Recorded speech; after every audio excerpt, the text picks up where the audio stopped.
ঐতিহাসিক 17 এপ্রিল মুজিবনগর দিবস উপলক্ষে ইতালি আওয়ামী লীগের আয়োজনে ইতালির রোমে স্থানীয় একটি রেস্টুরেন্টের হল রুমে অনুষ্ঠিত হয় এক আলোচনা সভা। এই আলোচনা সভায় সভাপতিত্ব করেন ইতালি আওয়ামী লীগের ভারপ্রাপ্ত সভাপতি হাদিউল ইসলাম হাদি। পরিচালনায় এবং সঞ্চালনায় ছিলেন ইতালি আওয়ামী লীগের সাধারণ সম্পাদক হাসান ইকবাল। ভারপ্রাপ্ত সভাপতি তার বক্তব্যে বলেন, মুজিবনগর সরকারের রাষ্ট্রপতি ছিলেন বঙ্গবন্ধু শেখ মুজিবুর রহমান, উপরাষ্ট্রপতি ছিলেন সৈয়দ নজরুল ইসলাম এবং প্রধানমন্ত্রী ছিলেন তাজউদ্দিন আহমেদ। 1970 সালে সরাসরি জনগণের দ্বারা নির্বাচিত প্রতিনিধিদের নিয়েই মুজিবনগর সরকার গঠন করা হয়, যেটি ছিল সম্পূর্ণ বৈধ সরকার। সেই সময় জনগণের বৃহত্তর স্বার্থে যে কোনো ধরনের পদক্ষেপ গ্রহণ করার আইনানুগ ক্ষমতা ছিল এই সরকারের।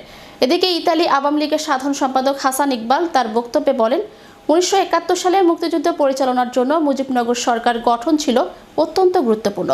বঙ্গবন্ধু কর্তৃক বাংলাদেশের স্বাধীনতা ঘোষণার পর 1971 সালে 10 এপ্রিল মুজিবনগর সরকার গঠন করা হয় এবং 17 এপ্রিল তৎকালীন কুষ্টিয়া জেলার মেহেরপুর মহকুমা বঙ্গবন্ধু শেখ মুজিবুর রহমানের নামের সাথে মিল রেখে বৈদ্যনাথ তলা গ্রামের নামকরণ মুজিবনগর করেন।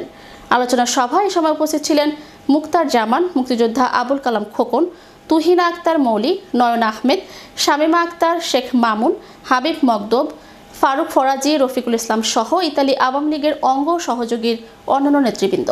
পরিশেষে জননেত্রী প্রধানমন্ত্রী শেখ হাসিনার দীর্ঘায়ু কামনা করে এবং জাতির পিতা বঙ্গবন্ধু শেখ মুজিবুর সহ অন্যান্য শহীদ নেতাদের রুহের মাগফিরাত কামনা করে বিশেষ মোনাজাত করা হয়।